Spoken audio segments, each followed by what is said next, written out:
Abusua for ya mama ha mama kwa by bra so mamuni amaudo biso nsamo ya bobo no our Sompa television so baby awo bia no ewe yeba na yede eba besommo sauti enka obono ni afomantem ne mu a aha ye Sompa 98.9 FM so wasantemantemo ene ne mpotemu a aha ye Sompa 93.1 FM na so obono ismantem ne mu a say ye techima ne say ye nkransa say ye kentampo aha so eye Sompa 90.7 FM and some day banadoso na poso and the crop ya sante kotoko hine opem so say to otosum you know e de adesre e ma ne nanom so monya weye no bi anyom yodium amomo anse tete abakosem a otwedi amponya nkrompon de duma santeman abisa for Dr. Alhaji Mahmoud Bawumia se MPP abanjuko na kwakoto abayi no se ono ne ni party nenem enfomo enko 2024 elections no na busunya ho na yetu apamu e de ama Dr. Alhaji Mahmoud Bawumia wiye yebedisa nkomo ipa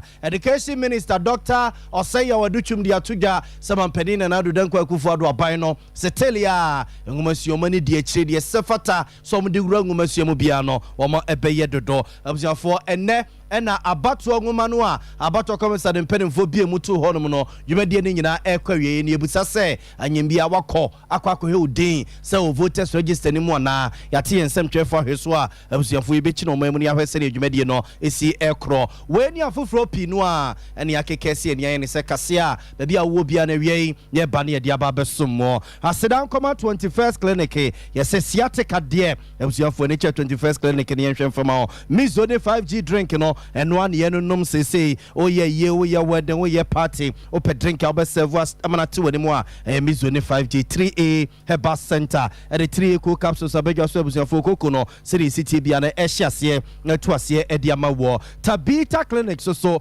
diabetes ni prostate ni bema ojonso ti ya wo mo jonso mo jedi echiro jonso o tenka se jonso na kemu a for na chire Tabita Clinic I care Herbal Clinic so ayare safie Joso Zongo Junction ye butu bra ni yemfo bibidro enye dompeni mu operation ma dompeni nsa so entu abio Cloud Internet Ghana internet ya uyusu ofie uyusu no wadwuma mfane nyina ebehye yensa so wese ba clinic abusiafo stroke no de aye obia obesa sori anantia kasatu America ebio ye South stroke ya de amoasa so esiu dadem Express Group so no edu tukwa abrochiro ma bia opesa okoto bia no eye Express Group ene de wo eko ma mi abe se wie ya de ne die hu for ne chire ma mi abe honomo na onfe drun kan ya de ne bedwane e de afri ne pedue ne mo abusia wo mo e na e boy echi do mo boy adonte ma ye vemu a ba bia wo bia na wie yetimi aba na ya ba besommo bedi no ensesan na ya obo amale bia boga abusia for wa dwenche no nsusu yebetimi de aba be kan wa bra o kan we social media platforms awdo no nyana so o ko Facebook wa aha Sompa 93.1 FM Sompa 93.1 FM and a YouTube Sompa TV Ghana Sompa TV Ghana wa dwenche no nsusuye o de bia ho no mabusiafo yeguso a ye bekase ne mambo no ye bekenkan e de amamo yenye bre na finsam no yenkumu ankasa emfa emmamo yademo hyase de afri opem so o say to otoso mienu danso tipa eso da ye pa na tena ye na eno nananom kwa asetena ema ye wurade afutuo ato ne nananom ene eye na dehye ne mo say yenya weye no bi ankwankwa yodium ama tete abakosam ene ne pa otwedi ampo nyankrompo de adom asanteman no yankwankwa se no wo say asante ye oman a ye ho ani bre eno nti amafo ani sayempa eno nti obesre se yenya hweye when yankotieti obi ka ene ni obi ye ni obi hwe na yakwakose ya bakosem o se kane tete wonu ma kwesi kokko esori asanteman so no kwa metua eyebi wabra oyi asanteman ma ye echese ebabeye obi a chese wono ene de asanteman ya bakosem ene asanteman ye hintasem ekoma kwesi kokko nanso emfa oni de ye bia no otwedi amponya nkrompo no ka asanteman ho edi asanteman ni munti no de kwesi kokko ye ene de kwa metua ye nyina no asanteman da so ya asanteman ya ye tiase nti amanfo nya weye se de nipa bi no peso mo sori asanteman so no asanteman efiri rade na otwedi amponya nkrompo no a wode asanteman ekọ no wode asante bekọ akoduru krobia asante kotoko hene nsem a wode tudwa enra kakrani Yani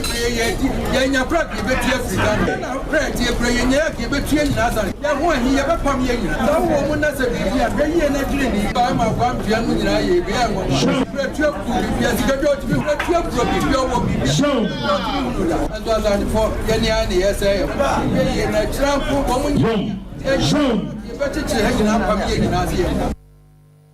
Absiafo nti we aye crop ya sante kotoko hina opem so say to otosumienu danso odaso tipa eso da ye pa ne yetene nka no say yenya hwe pa na na asante yankasa ya baba ye ho atamfo ya yene a ene ye ko esoriti asante yenye ahwe ewo saa eye enema no a ene mranche ne maba wa binum ne pa binum eda ne de ewo eye omaye mu no absiafo ye to akase no so na ye de mo efra asante ye de makwa abato komesa ne mpenimfo atena ye be mre kakranie ene abato komesa ne mpenimfo de betu gasa abato ngoma no a ye de betu abato 2024 elections no wo mo ebie mato no mo emo bibia ene ni akwa kodi akire udin abato ngoma ne wom se ne udin ne kure se chiro no saa na yesi chiro no ana na u date of birth ne u age a ewa abato ngoma mu no saa na tie ene ntomo ye ne so obia enkonkore na busiafo ye ntete chese ene due ana sa dwumedie no eba wieye ye nua Ebeneza usu ansa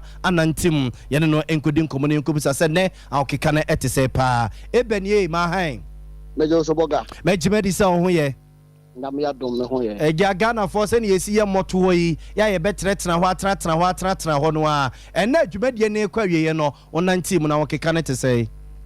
meda so boga said the wedding kan awan asem no ani akire etiefo no sa pepepe enetiem enene eda etwato abato komisa ebi enkrata mu se omanfo bi no mu o my Ghana mu no enkohwe se ne be ya omudin ekwan o mafa so atro no mu ngome mu no o mbeti mafa so aye nsisi ebi mu nsusu no se obi wo ho awaware na afa nsusu wo se ye yensesan wo ni din mu a o mefa so atimi aboa mo atimi ade yensesan wo ni din mu na no kwasem efiada na wo mu bi abato ngome mu se omanfo nkohwe no nipa wo mu atimi akwakohwe ewo mu din ya de se eswapa sanse Ghana ankasa de bibia ye last day na so ene last day no miamia mafa bia na ya de se nipa ni ho ba kokra na ye boa egusu bo aprobo na ene edi bubusa se asodie be poti etina ata ho bi ama o manfo bi mu enko eno na wa abra na mene abato ekomisa empanifo o mu titeti police station bi mu ebo nkomo no medi tudwa kirem se ebewu abato na komisa na akasa no e de short coat bi enso so aba wo manfo bi mo wo Ghana ha se ne enkombe fa so agina so no matimi a check se wo mudin e wo abato nwoma mu no ma yensiesie amomu a no na ebi o mususu se e ko so sa na de otosu mienu so musaka kaka wo ye se amanfo a wo so mu ba no mu so wo mu bembe no wo mu beba be show mu di no wo mu kotena ho a so mu tena ho a no mada na ade ache na ade asa no wo manfo emma ana se sie kura no akwakoya ahometesem se nani dey twako a abato komisa bi sa edi entwetwe mu ba wiye na so se sem no ka se ne wo manfo bi no mu ina enkonkoye ye to so menu kura ye se wo mu kire se da wu bona nkisa wo se abato komisa kura so ebo ma manfo te kura no so ya de se eno so wo fom enu tu so ka wo bi ena o ma manfo bi no ente se abato komisa ebie nkwata mu se o manfo metwe omudin no mu so nye de enkohwe se na be ya o betimi ato aba enfia edi anim yi na wa bra meni abato komisa mpanifo bi anokoto wo mu wo police stations bebre ebo nkomo no mu mientie kwayo mu fa so kire mu kire so mpaka se bo wa bra ye bopini wo mu wo centers a miamia titru any ahafo ano southwest abato peso aso and then the feed day classified bane de meka say omo shedam basa 2009 nyano end of day it's not encouraging omo ma obeche obebi say dino no one will register ni here this is an biaba na wo na wako bi wo ha obe register no worry isi wa worry ni din asisa to pese eba abato carton oba na yes asisa de wo abato carton so card na de amount no one will register ni oba na asisa e bi wo ma wo say ya na ya ahwɛ sɛ ampa so aha na woto aba ana e baby fufu ene sɛ nyɛ ha na wo a ya tro baby a wona eduru aba to dana wa ngo sɛ ba ko sala ya eduru so ye be hwɛ register ni na odi nti no ho di mana yes ko ye ni parodo no ana e ma me hwɛ ni parodo na obi ho no ma so wonte sɛ bisa na umo mateno so ase bibiri no piwo abusuafo nti weye ayeye nua Ebeneza owusu wansene ne mpasetu a otuye wa santimantema se abato ngoma no a abato comments ne mpenimfo abiebie mato no menne eba wiye no se de amanfo atwetwi omani ayiyi omani a wo mpe ho asemokratie ne mpese wo ma akwakohwe omudi no ana na oboyen amane no abusuafo ye nto aso na ye fomo enko NPP amanyuku no wo ma atena ye sese de omonam ene ho apaso na no memenda na etu ayine ne yesi ayine fo a one pipi amanyuku no mokokoto abakoye Dr. Alhaji Mahmood Baumia so wono any party na mu form nko 2024 elections na nabusua abato no ansa no mbekọ akoto no na ekudu opinu a na na omakọ hepetetekrem kire se abane bedane atoa anase bi ebedane e de akọ akoto se na ekuo baako a wo mo etimi sekireye e ma Ghana ma de hie hunu ba bi a abano ebetimi akọ akoto eye ekuo a ye from say Global Info Analytics na ye kwa oma no so na ye ni omo penin popani Musa Dankwa akwa akodi nkomo efize ba ye ebinom kra chesan Global Info Analytics wona mbobo mo so no omade ne kra na nhyeda mfasa efize omo ka se Vice President Dr. Alhaji Mahmood Baumia lead be 43% and na ono abokene de Japan so and na ma ye 20 something percent na say Vice President akwa akonya 61 ya se ne na amfasa na so ye kone ne papa na akwa akodi nkomo ye busa se otesa nsem se ya na oyi ano se Musa Dankwa, good afternoon. Good afternoon. Mejimedi se ohun ye. Nyaminado. Yede rade ase. Na no Saturday mo survey mo ye mo de betu dwa me kai se mo de kan de bai e ma impo Friday no kra nwumre around be 3-4 mu hono mo sa so e de another survey was it Thursday mo de another survey be about Santa region eba betu dwa e ma na edamo mo platform so social media no so obeka ne se mo survey mo ye no eno e na aba mu ya na yo mi da se ni akonya wo dia mai you say being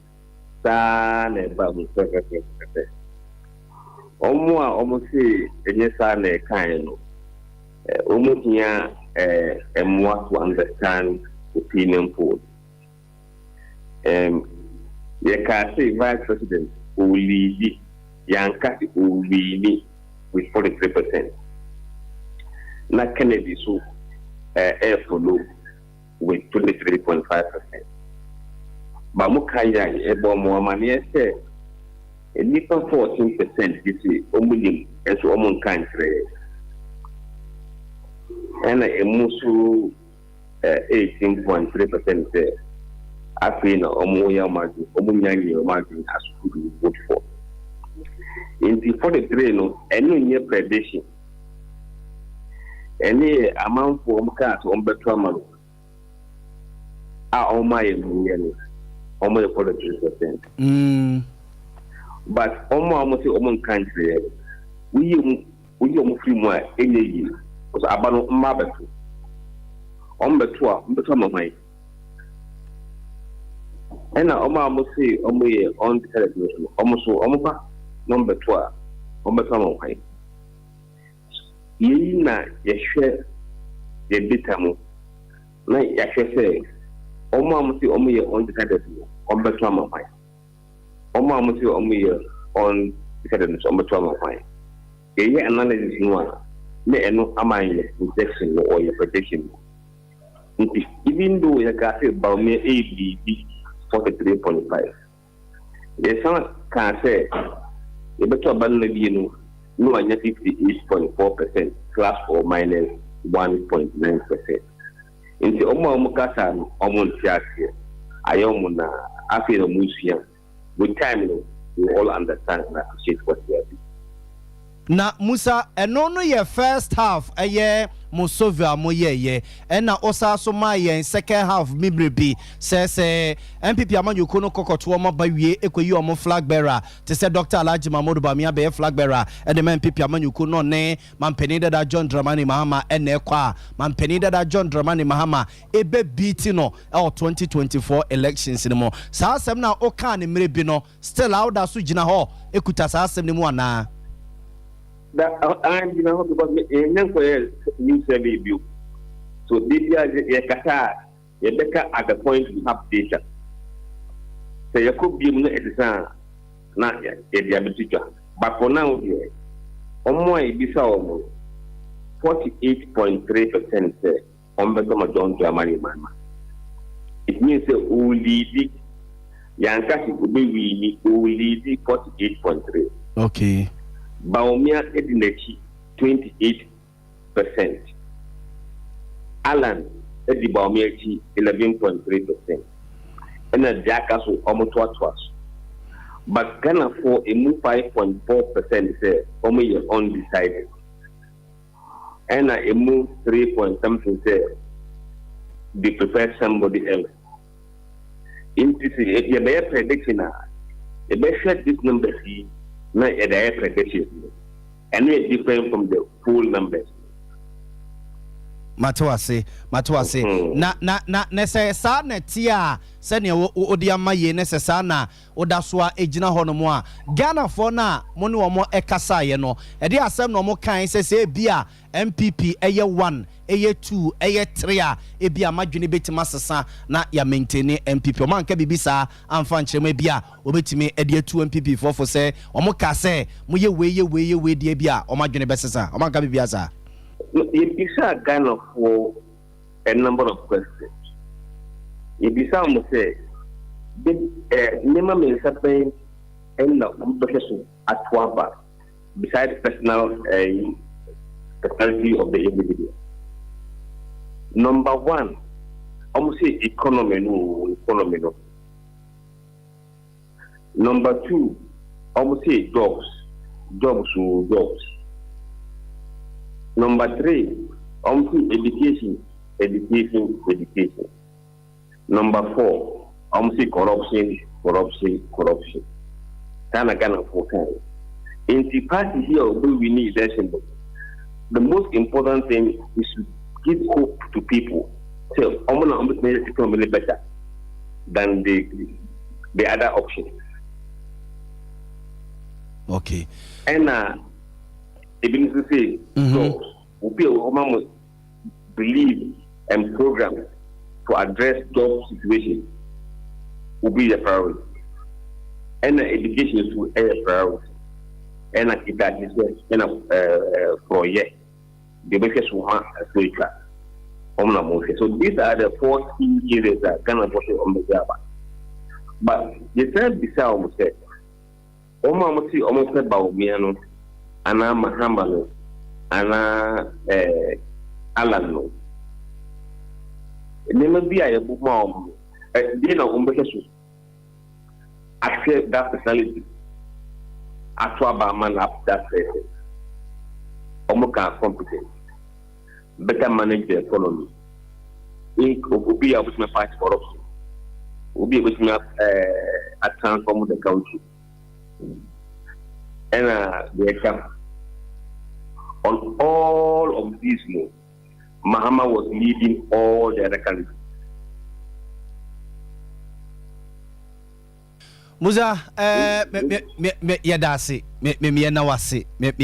Nim say going forward, ye kwa ni me die, eja ye boabo e honi akwa kura abatoɔ afini mu. Nti ye no benye engagement more na ye didi nkomo na mo service no so no ye so ye die ni e die chizi say die enkama akwa je say ade no oka na ye so bia de nani ehwe ni ye na obabi a obeka no the weakness or say quickly o movie na oye bibi de fountain we dey ye da se ye bom abaso so ma ye adwuma pa Miss that. Yo, observe for way I penny quancher for that global info analytics say ano yera a musa dankwa and yeneno aquacudi and commono. Ningina upeku dwa omotranse here petata cremo echrese abanua MPP amanyuku e kwakoto ne bedania toa e bedania to ha omo edie no na de omo kaye no e ba mu se ne omusi e kan no se Vice President Dr. Alhaji Mahmoud Bawumia na ehuredi kan na wanya kra no be 58 59 e de eka kodie obenya emu ho no mo a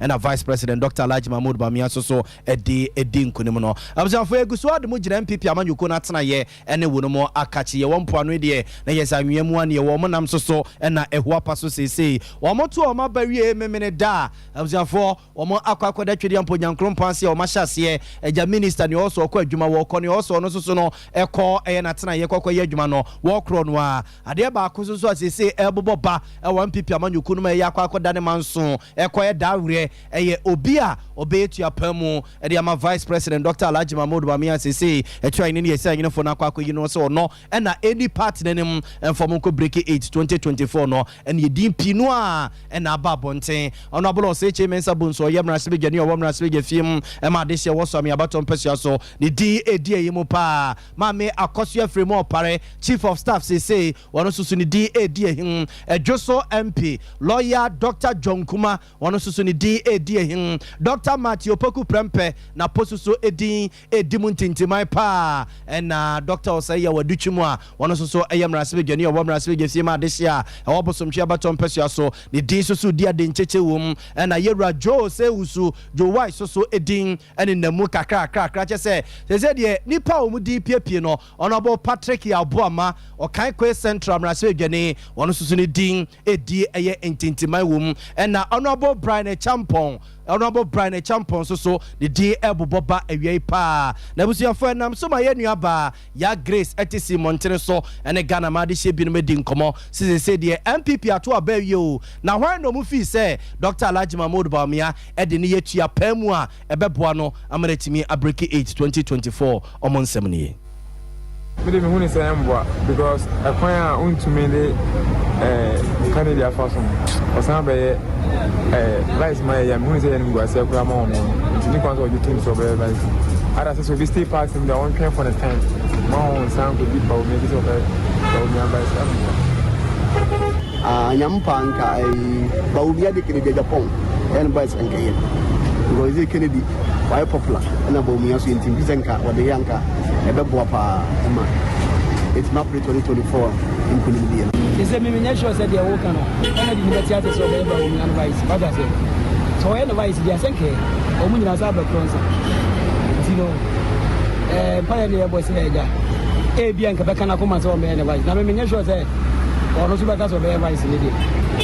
so the idea is not a good one what I say it's on Warban or the ideas there I don't know about so Eddie Kutano no so de ban ba kana di dia no se bia obefune dia ba omia be kase on be boa ne dia na obeti ase dia ene senke abu be boa dan ese de nkaye no yesu sunu nanka bam se o menina adia ba so ti ase adia ba enti no so pre enti se wono no anya no so be nya vice Abzanfonti wey aya Ghana ma de hye bi no mo so nsusue ne omo fi se Vice President Dr. Alhaji Mahmoud Bawumia edne ye ne tua pamu a ebeboa no na motie no na yenkwa oma no so na ye ne Dr. Isaac Brakon kodin komo abzanfo yo bi a wo ye nimdifo pa e wa amanyosem musa so kire ho ade yenkobusa ne se ofi se edin bebreba APP Apostle Dr. Opoku Onyina kane chairman e de ma Pentecost asafo ndi wom lawyer Dr. John Kuma mrasebe dwane de ma desia ewo ejoso ne din ewom Deputy Finance Minister Dr. Matthew Poku Prempe ne din wom honorable say chairman sabos ne din wom Joe Wise eye bekwai mrasebe dwane ne din wom honorable Patrick Yaboama ne din ewom Bride Champon ne din ewom yebusa ne se hwan no fi se eye Dr. Alhaji Mahmoud Bawumia de ne ye ne tua pamu a ebeboa no na edie na sa nipa no yenhwehwe emfamfiri no ho doc ewie yemo ha o emo akwaba eda wase ne wadaje a wanya de ama yewie mejo so ewura mejimedi se ho ye doctor oh yesu adom ahoden ewo ho yeda erade ase doc de bi busa ne se di ne de wati pi na why now feel say Dr. Alhaji Mahmood Bawumia e de ne ni tua pemu 2024 elections no a ebeboa e na die e ne hwehwe free sa nipa no edin de ye betimi anya yawa ma constitution no wo ma rigid criteria bia say esese wo nipa no odi okra certificate yawa ma ana se wo ye tenten gram a ne meti esoso ana se ne ti abo build there bi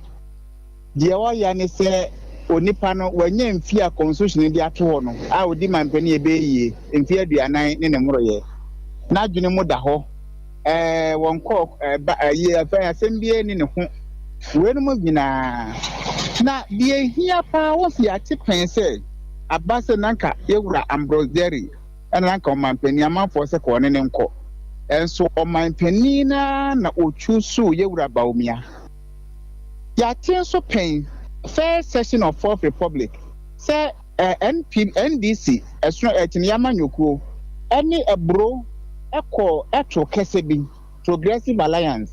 na yewura ko nkensen aka wini badehie woni yewura Rollins eko de edikan edu baby na odo adane apeto na fe na asomobo nyina eyabam na omo nsene sokura enti die edin abanyina no de me bisa ne say why no obeye compatible with omanpani abedi akire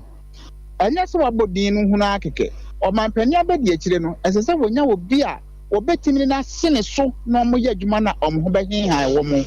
anya se obi a keke enti de akeka ne nyina no ne nyina ko wie omanpani abedi akire a ene omayi no franketuni no say wo mo de hin no obetimi na sene so wonya ono a eno na twa bibie mu amabro bodin bia ba ono ne choice no supersede obia recommendation na doc ebeye se ni amanfo bi keka se enkebeye a onfa Asen Central Mrase Dwani a one ne kwa akansie no ono abo Kennedy ohene Japan wonyi onu mum no doc uhwemu a eno nkebeye kebeboa the question of compatibility ebe sore wa hase onipa no one ne nsene so ebedu baabi mo enimani mo ya de mo besene so wa ebedu baabi na afi akoye Rollins ni aka de ni bi yewura wa ya de pa nenso o wa kwan food wo bebre wo ha obetimi on betina mana som wa ba amamu no mu chance obeye mampani abedi akire mokofa kwan foforo bia so say o on ne pulu the second highest vote ni ade etimonye mo benya issue of incompatibility enti hono de memfo asokura doc obi so beka ne se eye power na party na epe o omunya power ni wi a na o madwere da ache ho no so se power na wo pe na wo ji power no de ayedai e de ebuman na wa memwo no mo no na fe de oni na ekọ no de ene we apa we asum we ni we chese wo solve internal issues essence wo dwen wo man no ho ya dwe power de na so power no wo ji di ayedwuma na adwuma na wo ye no bibi foforo ji wadwen a ma wo ani nko adwuma na wo ye osoma wo so man no enti me sa question of compatibility no no comes first. Okay. Yo doc awia mi na wase yeda sepa ene school a wode yakwa awia bibia ni so na ebro yeso a yebesa bop ni obi onyame nhira wo ene wada je awia yi for Dr. Isaac Brakona yene na kwa kodin komo no obi a woye nimdefo pa ewo amanyosemu esaso ekire ho ade na abusiafo wode yen akosuku akekire yen eniema awo se yeyu MPP amanyoko ne kwa koyi obi setua pamo de ma NPP amanyoko no ene Vice President Dr. Alhaji Mahmood Bawumia also mo hwese ose omoye nipa ye ka omo bom yeye enye ne yekina we ma konya so na we ma ba so na we so esi we yasum na abusiafo yen san koyechi na Ghana for no a na ye ne omudi nkomo ebusa wo no mo se hwan no mo fi se wo mo edo wo ka Vice President ho a ebe ye no yenko ne yensa so nkoti wo mo biu bia obefu ne bia Bawumia be ka se wo me boa ne bia na obeti ase ye dia ene senke abu be boa dan ese de nkaye no Jesus Nanka Bum. So many idea back. So I say, idea back. It's an on so pretty. It is one and you know, should be your vice. I don't so above one. So I say, the one will be out. Come on. Oh, my Jesus, soon. So, you're the vice I got to. So, you're about my vice coming to. So, now my back will move you. No, you mean, as your mind was going to your from back home. You meet me, General Casaway. So many crowds and we're met our share no progress. Also, what to say? What the one to grab a time sheet. Yeah, woman, and I give up. You get to a cafe. Observe nti wey aye Ghana ma de sie binomo na omonso so de omonso suye ena o madwen kire aba ne nyina ne sese Vice President Dr. Alhaji Mahmoud Bawumia beyi no se de tua pemu na ode no akọ 2024 elections no na omo break the 8 no a omo da ne tua piare ne dwedwedwedwedwe no observe wono mo atimi abreki na igusu a MPP amanyuko na tena ye MPP eto abawie na no memene da no ade achi ne kwasi ada so ejo mo koda twede amponyankrompo ase ade nyina mu wasi emfa aseda emano enra ade ache juada no na e wose Vice President Dr. Alhaji Mahmoud Bawumia ekoye adwuma koto na adwuma so say Vice President wom so no na sese ababe kendi for the MPP amanyuko no de na so na adwuma say Vice President no e wose okono kokoto aso enti enra oko Jubilee House okwa akoye adwuma oduru hono mu a na krachefo ne mabawa ono omo ye adwuma no office nyina na pia ababe sala ya hye white ebabe hia no kese nwomto ene wo sepa omo edisia Vice President Neswani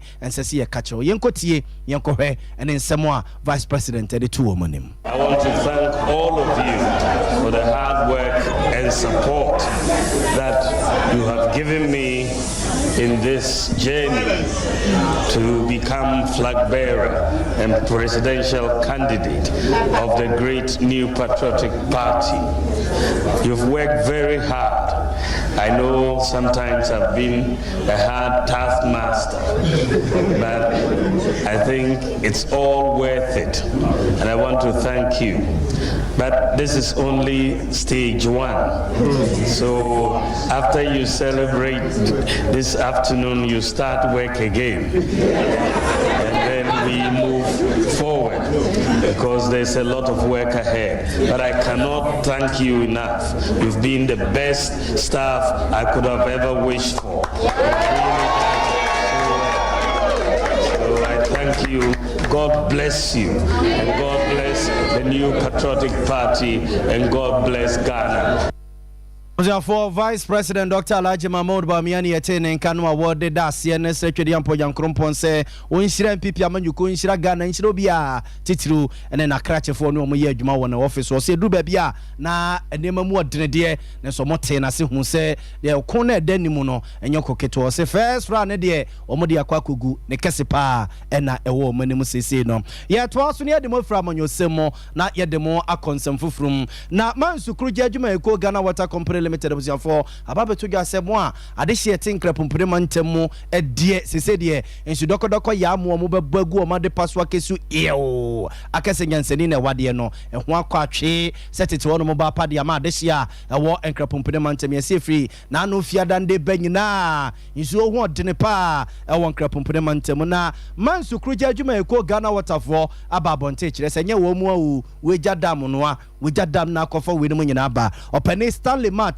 and a when man said in Como and my man Sukrija Jamaica Ghana Water Company Limited in Samoa what the 2 year money. The vote are not much and demand is currently very high, and that is what is causing. This morning we've had discussions with opinion leaders within the communities, and they are seeing how best we can send water tankers to, especially to the hospitals and then the schools. So we are managing the situation. Everything is under control, and we hope that things go well. Today we are done working on the pumps, but we are going on the motors, but we are going to fix them today, and we hope that by tonight or latest by tomorrow morning we should be able to finish mounting the pumps and then the motor, and then production can start immediately. But like I keep saying, there's water within that area, except the volume are not much, and demand is currently very high, and that is what is causing the challenges within the area. We are working to ensure that everything is normalized within the shortest possible time. We are working seriously to ensure that the water situation normalizes. So as I speak, I'm on my way to Wager. We're going there with our minister, and then to see to some other thing that is going on there and to ensure that there's some improvement in the system. Like I keep saying, barring any technical challenges, we should be able to by close of day tomorrow. But like I said, with equipment, even this morning we're expecting that would have been ahead of time, but something else happened, and that is why we have had to sort of our target of Wednesday. So I was on to way a penny Stanley Matia or when your man said in Komoma Man Sukruja Jamaica Ghana Water Company Limited Nana or Churchin Simonia Chair no Nientia, Sisi Adesia, a take up Poponimanta Munsu, why a dinner diamond, Mutitru, and then Makati Hills, and Nya La Paz, Dacoman, and then Potamodi say, or more Enyan Su Kokra, and then Pesomodi be a Dijumabi, a one Pomponimantam, way a yes in Mutua, and the door Mumfidi be the Mashi,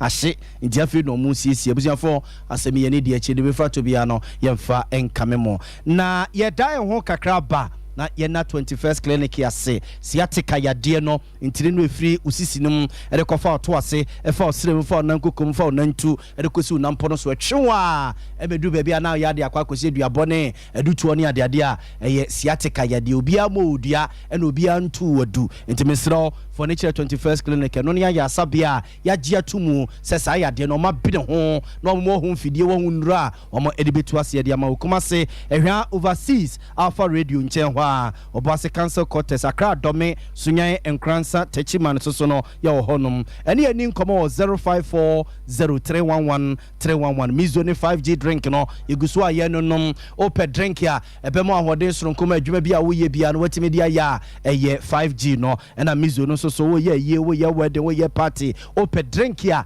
natural na obe serve amana te wanimu a eye Mizone ye kamfo dia mawo ope bia tu atone a no afre 0246 270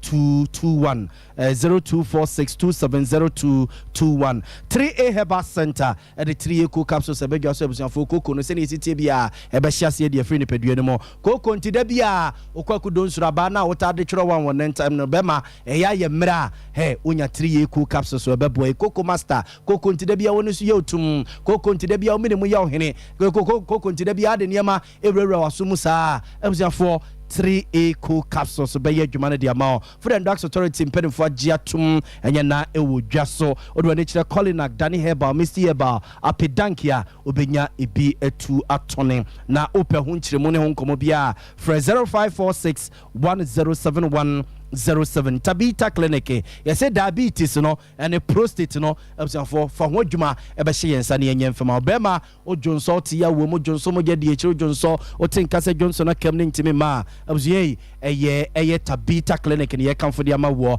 na diabetes no so no se nkoda nyina enya bi yesi efre no type 1 diabetes akola se ye de computer laptop tablet any phone etete nkwada ne ye mo kwan e mo nkodi agro enti ni asikyire no omudie no ne gubodi ne musa na akoda ne yade e de ama akoda na akoda no onyine miye bia na so yare diabetes abusua diabetes no de aye bia no for nature Tabita Clinic ne yenhwe mfama Kumasi o sofla alignment wafu sofla interchange na do nature patase no onsani fase yo ho no Accra Madina yo ho takrade sunyan so no yo ho for 02601962 0260196219 ebuso for ye gina we so ne ya dai ho kakraba ye ba pia ka kire wi ye tete asem bi di free eye Kumase brono bia ye fe ne se Amasewa ye se ewo kronom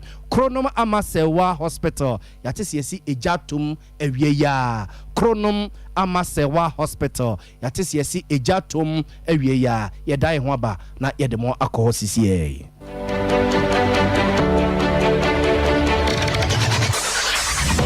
Introducing Mixer 5G Sparkling Drink, a whole new refreshment in a can. Mixer 5G is a tasty non-alcoholic drink. It is a perfect companion for all your events, including parties, weddings, and funerals. It is made with green tea, ginseng, guarana, grapes, and grapefruit. Get refreshed with Mixer 5G Sparkling Drink. For bulk purchases, contact 0246 270 221. This advert is FDA approved.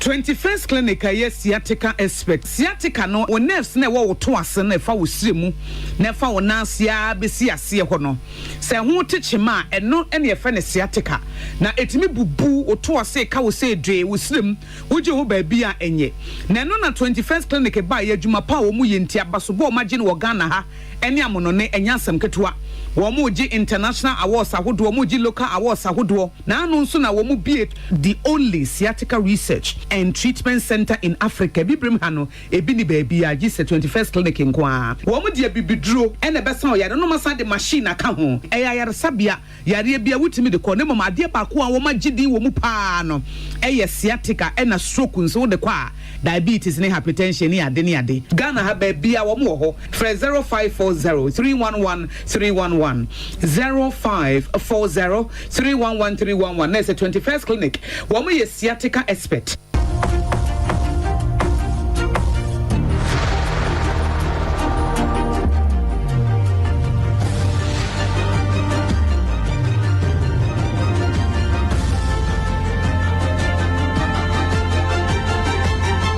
Sompa TV, Emma Aketiapa.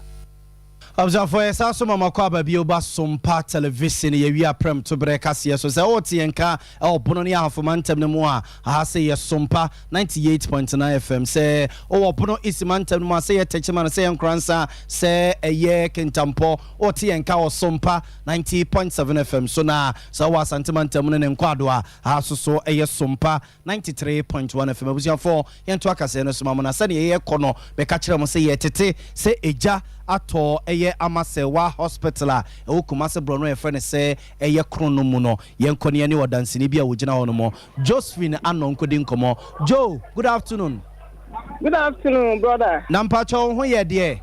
Yesu adumo na nso Erade adom abusuafo nti we eye krono amasewa hospital na day TV no so say enti Joy fire service for aba ho ana me pacha wo ma ba ha sei na omadum no omadum no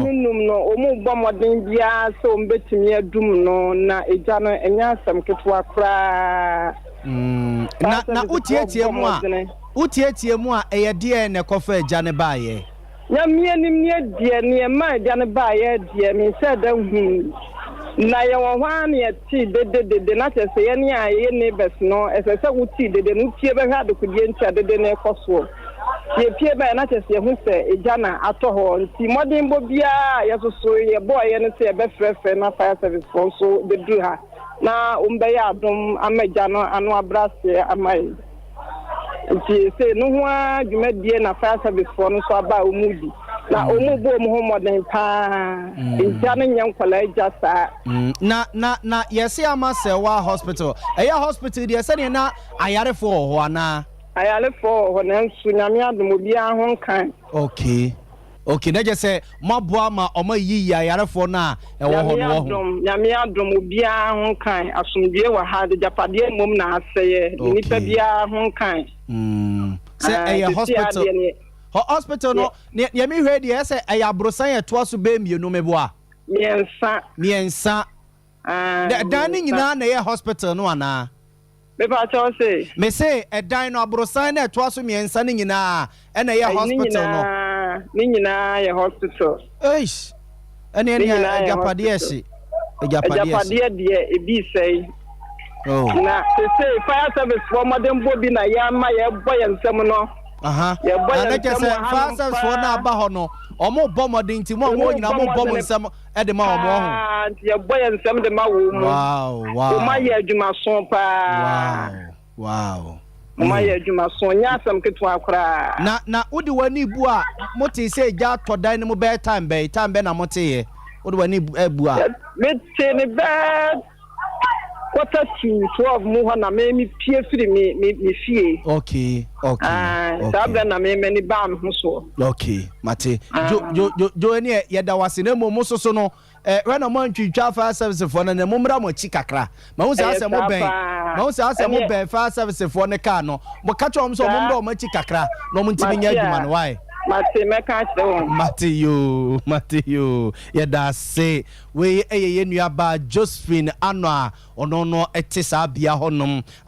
we dancing na busuafo nti we eye hospital no se de sitie ene da TV so CCA ene da TV no so no Amasewa Hospital wo Kumase Brono friend se kronom no ye bebo fa service for na baso se ne omo wo ho no mo bom nsem de ma omo no ye bom abaso se omo enkutekutemu ma ye de akire de refer to bia ne yemfa enkame mo ye to aso education minister Dr. Osaya Waduchum e de atugya said ye was na ba ye bia e de pija Ghana ngomasua no wono mo ebeye we yemra wo mo edi dwuma bi won krapompene mantemu a get fund mpenimfo na ahyehye e na ode sansem itudwa wase. You know, under President Kufuor, various schools, facilities were enhanced, more facilities were provided. We remember family of schools like Kumasi Anglican that was upgraded. You see, Kumasi Anglican secondary school used to be called Supercast. See, if you are not a great institute, you always have to have mighty super by your name, in front of your name. So there was a supercast. Now you don't hear supercast anymore because President Kufuor transformed the school. Now it's simply cast. Odogon transformed by President Kufuor. Ganata Senior High School transformed by President Kufuor. Great, many more of those opportunities were created for various schools across the country. Then you have Mills Mahama administration that began the E-blocks, community senior high schools. A number of new schools were built. Then you have Nana Addo Dankwa Akufo-Addo's administration. That seems to have combined the two models, building new schools and upgrading existing schools. Go to a school like KSTS in Kumasi. The buildings that have been constructed there could have been a new school by itself. You go to Opokuware, a number of schools, many buildings have been constructed through the general support of Get Fund. And of course, new schools have been built. So you see, Nana Addo Dankwa Akufo-Addo combine the two. You upgrade existing schools and you build new schools. Abuzia waye mrasebe jeni owo mrasebe je fiema de hye wo bosom chia baton pesua so no akrona na saso ye soafo a o hye Ghana ye ngomasua ho nsensem so ye ra doctor o say ye wadutwum na ye te ne nkan ye to aso ne de makokuma se brono e fe ne se atafoa ene wo hwim kwantempo no so wo barekese abusuafo de ye tete awie ene se adehia ena no pei no mufiri ohwim o mufiri atafoa o mufiri barekese nom eba adwuma wokuma se wo mo ho afa wo no papa adaya yese contractor bi a wo ye adwuma wo sa kwan no so bridge kese no a wo eye atafo ho no no yese contractor ni gina so wo ye adwuma no na adwuma na wo ye no kese waje kwan no oboso a kese kwan a akwantufo adwuma efo befa so no ne nyina asi eno ntema traffic ya ebope so se ya pese wo atafo ene ohwim ne barekese kwantempo no so ne soboni ensese ye ka kire wo yenua kwamre du kobom pempen ho nom na buzia woni ade se ne bi edi nkomo sa kwa na editem bi anam ade be sa anje ya am so sa be je anje atafo ade be sa anje ya amaye brepa yo me fan se atafo akiri ho no mo hwim ne ko amanfuro ma sofia sa ko barekase no ye nyina ye bre wo kwa no ho pa Abusua yenkwa ma no so na ye ne yenua kwamredu eni nkomo obutu awiei na yemusa se awiei a awiei pie kakre te se ni kwaman Majusi Alibia kwamba yenkomo atafo akwan ne se te se ni contractor ne yesa kwan no wasi ne kura na se bia wayi bia to ba bisa akwantufo ne adwumayfo no emfa so na bia traffic nti omuntimi nkomai Libia ma me ne wasina kwan no so se de esi aye no enam se contractor ye de ama Brono no so bridge kɛse a ɛwɔ mpamprom hɔ no de ama no sɛ wɔnyɛ so adwuma no ɛnam so ma ɛberɛ a yɛwura san so ahwɛ din no wɔde ɛkwan nankasa so ɛtoa no so sɛ wɔnyɛ no nyinaa nkɔpem bɛyɛ asuofia ne ne akyi hɔ baabi na ɛno na ɛkwan a wɔyɛ de aka bridge kɛse a ɛwɔ hɔ no so woduru ohwim ankasa Brono bi wɔ hɔ no a anaa baabi a yɛfrɛ hɔ bridge so ɛno kane no saa bridge no ɔmo yɛ yɛakyɛ ɛnɛ ɔmo tutu agu a ɔmo asan yɛ no foforɔ koraa na ɛhɔ ɛberɛ aso sɛ yɛfrɛ bridge no na ɛso tumi da so sɛ de bɛyɛ a kɛse a wɔn yɛ de wɔn nsuo mu wɔn so no ne nyinaa ɛbɛkɔ so pɛ na aboa ma dwumadie nyinaa akɔ so no ɛno na akɔfa asɛm kɛseɛ ɛsan de abrɛ wɔn a ɛsan sɛ wɔn pɛ brɛ na wɔn ayɛ ɛso no kamakama ama feelings a wɔn yɛ nyinaa no ɛso awie pɛyɛ no wɔn kyerɛ mu a na bɛyɛ nanse deɛ na dwumadie wɔn di ne sɛ ne nti no akɔfa mɔmpe so pɛsinyafoɔ a wɔn twam wɔn a wɔtu kwan ɛbɛ nyinaa no libya wobɛfo hɔ nom a awerɛho yi sane sɛ ɛnam adwuma a mo ɛyɛ no nti no akɔfa giants de abrɛ wɔn a wɔsoro anɔpa a wɔn bɛsena akɔ adwuma ne wɔn a wɔtwam ɛkɔ balekɛse akɔfa nneɛma ahodoɔ nyinaa ɔhaw ɛna abɛtɔ wɔn so na ɛnum ɛna yɛne adwumayɛfoɔ no edi nkɔmɔ na wɔn kyerɛ sɛ ɛkwan no deɛ sɛ wɔn anto wɔn bo ase na wɔn anyɛ ɛsɛ sɛ nsuo totɔ yi ɛna ama wɔn ahunu mfumusuo bi a wɔ baabi a nti ɛsɛ wɔn to wɔn bo ase na wɔn yɛ no nyinaa na ewie pɛ yɛ ama sɛbea wɔn te wɔn sɛ wɔfiri hɔ nom a ankɔfa oyɛ no bi aba na enum na nnura nwumire no na kyerɛ na anadwo no ɔmo yɛ adwuma no gidigidi na ɔmo mfidie no baako ho kan ama ɔmo di si kwan no mfimfini baabi anɔpa yi deɛ ne sɛ akwantufoɔ ɔmo anaasɛ wɔn a wɔtwa mu wɔ kwan no mu deɛ wɔn nyɛ baabi a na ɔmo afa mi kɛse yi a abɔ bɛɛ dumienu akɔ anim deɛ ɛkwan no sɛsɛ ɔmo adwiri baabi a na ayɛ simpie ɛwɔ hɔ nom nyinaa no efiri hɔ efiri wɔn afidie mi ntim na nso na aka kwan no so no ɔmo yi ne nyinaa so ɛde efiri so a saa bere deɛ ɛkwan no dɛm na mo mu deɛ adɔbafoɔ so adi yɛ no libya ma yɛn mmɔ ɔmo so amaneɛ sɛ deɛ ɔmo yɛ no baabi wɔ hɔ nom nso ɛnyɛ kɔpem sɛ adwumayɛfoɔ no bie kwan no kakra to mu a obiara ne ntam penti no na kyerɛ sɛ ɔmo so akɔbɔ apee so anɔpɛ yɛn no ase sɛ berɛ a kwan no bɛdɔm yie no ne nyinaa gyina polisifoɔ so a ɔmo boa ama saa dwumadie nyinaa no ɛkɔɔ so sɛ polisifoɔ magyina hɔ deɛ a na wɔn mu na de wɔn pɛ wɔn bɔ pee so bɛɛ dɔnhwere bɛɛ aduasa ɛne aduasa nim kɔ no dɔnhwere baako deɛ ne kyerɛ sɛ kama ayɛ sɛ obie ne wɔnom a obetumi atu ne mɔnti sumanbɔne ekuta adɔbabuo no bi sɛ obi ɛpɛ ntɛm no so ɛnso kɔfa ɛmɔn pee so no ɛde brɛ wɔn ama akwantufoɔ no so ɛtiam nti anɔpɛ de ne kyerɛ sɛ na ayere paa saa bia ne kese deɛ ne bia ɛkwan no ɛdɛmu a obi atumi edi akɔneaba kamakama mate kwame yɛda ase paa wɔ somakorɔ nyame nhyira wo yɛnnua kwamere du ɛna yɛkɔɔ ne nkyɛn yɛn ne nakɔ akɔde nkɔmmɔ ne nyinaa ɛyɛ naadehyeɛ ho paa ɛpaapa wɔn wɔ oshim matafoa barekese kwantempɔn no ɛsoɔ yɛtoa so na Dr. Penny bi ɛde afutu akɔ ama yɛnnua no mai ɛne yɛ guest ma yɛ mpranfoɔ ma yɛ yere no ma yɛ maame no ma ne yɛnnua ma no no sɛ ɛtɔda ɔba fa afuro wɔsenya me amɛkɔ akɔtoto nnura no nom na me de akɔ akɔsɛ nyinsɛ no yɛse ɛyade a ehu pa yɛ wɔ se yɛnnua no ma no twe wɔn ho ɛde efiri ho wei ɛyɛ Dr. Adoma Odame a wɔyɛ adwuma sɛ medical doctor ɛwɔ ɛyɛ Hope Exchange Medical Center ɛwɔ ɛyɛ Santase no de sɛ futu wei magana ma sɛ de ositie bia no wɔsɛ nyinsɛ ne betomu a na sɛ ɔmpɛ sɛ ɛbɛtena na wakɔ ayasabia wabɛn doctor ni a ɛgya onim adwuma na wayɛ firi hɔ no ma sɛ wankasa bɛ wadwene sɛ wokɔ akɔtoto nro anonom de akɔ akɔsɛ nyinsɛ no wɔsɛ ya na ɛha adwene paa ɔde saa nsɛm to gya wabra na ekobi ɛnhyɛ abansi yɛ from sɛ Noble Impact Foundation for edi dwuma bi ɛde aboa yɛnnua mu a ɔmo akɔ baabi adi dɛm okomasi abɔnten so na yɛtu mmaataefo ɛna mmaafo about sɛdeɛ ɛbɛyɛ a yɛbɛtumi abɔ yɛn ho ban sɛdeɛ ɛbɛyɛ a yɛnwɔ nkwalaa a ɔmo ɛwɔ problem anaasɛ nkwalaa a ɔmo ɛdidi dɛm na nneɛma bebree na ɛtumi ma yɛwɔ nkwalaa a ɔmo ɛdidi dɛm ebi wɔ hɔ a yɛnim na ɛde ba but ebi nso wɔ hɔ a ɛyɛ nneɛma nketenkete bi a yɛn ahwɛ yi a ɛnyɛ adeɛ a ɛbɛba nkwalaa no so ebi ne sɛ onyim wobɛkɔ apemfoɔ clinic wokɔ apemfoɔ clinic a ɔmbɛma folic acid yare bi o mu te sɛ siche yare a ɔmbɛma wo eduro sɛ de be siche no bɛba fam ɛmma akola no a wobɛwɔ no ondi dem na mesa aka bibi nso sɛ ebi wɔ hɔ a ɔbaatan a ɔnyem no otimi nya infection bi na onya infection a etimi ma ne ba na ɔnyem no ebedi dem for instance infection baako ɛyɛ German measles ɛno no sɛ akola na sɛ panyin a ɛyɛ na entan nya ne bi but sɛ ɔba a ɔnyem within the first trimester ɛno ne first 3 months. So onunya dia etima akla ni didem.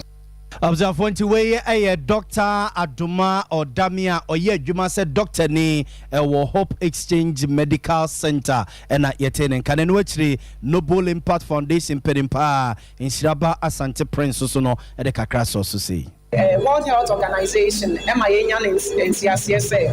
we are simunyina amofa ye wo mu dapo emu ohamu nchiche enchichemu 6%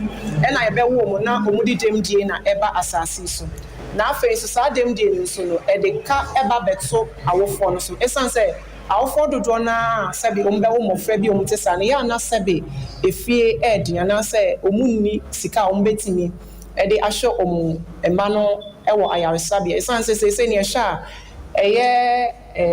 treatment you can say treatment of congenital cases are very high pa awofo ni bi wo hon ma omu ni bi ntino omuja omma no etufie na afi no omo hwe nyame anim say Abusuya yade kasia ne kwakowie ewo SDA asafo na SDA asafo ne fa ewo eye South Central womo ewo kubia to the South Central SDA young women na womo ewo Central Ghana Conference nim na womo akọ ya doye womo ye bi wo konfono chapan ya sabia na ya sabia hudo pinu a ene kwada so SDA hospital mo de bi ko Brema SDA aban ya sabia mo de bi ko kese ya sabia dodo no a enom actually because nyina say na amansa ka ko United Nations impenifo yesu ono say World Young Women's Day and enam so ema wo etu sa na mo we na omonsemo a omo editu dwa kakra ni na me Young Women's Coordinator na afi ye di botabisi ye di two days Jesus in bed try say ye nuanu weda ya resabia no omo da ho say yesu ene da ho no e say yesu ahye ye say wana wo yare no ye sra wo na ye hye o kran enu ma na montuo ena ene de ye tu ye na ye ko Brema SDA hospital e ba kwada so SDA hospital ya ko heart e wa to nsu no oni nyina wo kumase afi so Abzafo nti weye ayora yere Doctors Ouswa Sare na yetene nka no nti South Central SDA young women for no wono eye omo kendi for no echi na mame Mariam Osebunsu a woda anesifo nyina no o konfonochi aban ya sabia so gene yemen edase me deputy chief nursing officer of Konfanochi Hospital hasay and I'm a pediatric nursing so na no pay die yedamasipa se madwene ho mabeya de fefe sei ke pese bia moyesa na mejina Konfanochi teaching hospital management anamu mejina adwumayefo ni nyina anamu na mejina ayarefo ni so nyina anamu na madam ase se madwene ho mabeya de fefe sei amaye ye bompa ye se radi enhiramo de mu ye bia o ma ne yie on chamashemu na munye ska na bribia mama ye sadoye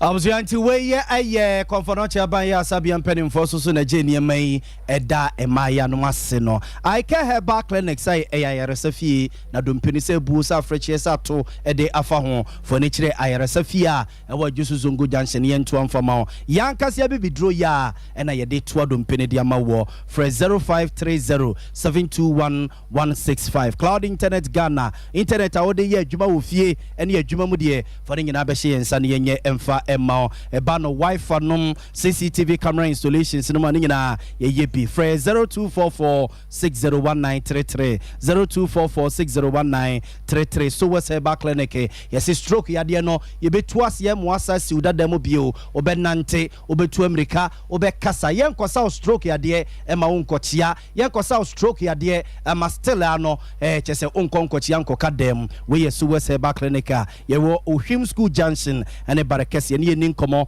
0243282629 0243282629 Express Group yedu tu kwa abrochiri o ma bia opesa okoso bia Canada US UK Australia New Zealand Germany nom yedu tu kwan alcohol nom yehia ene se odi obeba ya tena ye fresh 0249000448 0249000448 ma mi abe se wiei watena se watano so so apatrapa new site ho no mo a yade ne de den de hu a chese wo de akini a ama abamubuo ba busu ye twen se bamuwo be fa de akono mame abe se wie ye ne kakra efo ne che na tran ye no fa dru nkan yade ne te se de se ye nto yade honhom yade sunsum yade kra mame abe se fa bra ene ne nkomo 0243 3453 92 0243 345392 mame abe se wie bra non fedrun kabuzia for yede kase ne sia ne asore masompa nkomo atoa so kuku ane chinchin fidie ne ba me ya grace ne de ko tv ne so akoso ya somua buzi ene keka ne sia ne de ma yen yesamfo pene ene yewura asante ye boa benedict medin ede ya boa malibia boga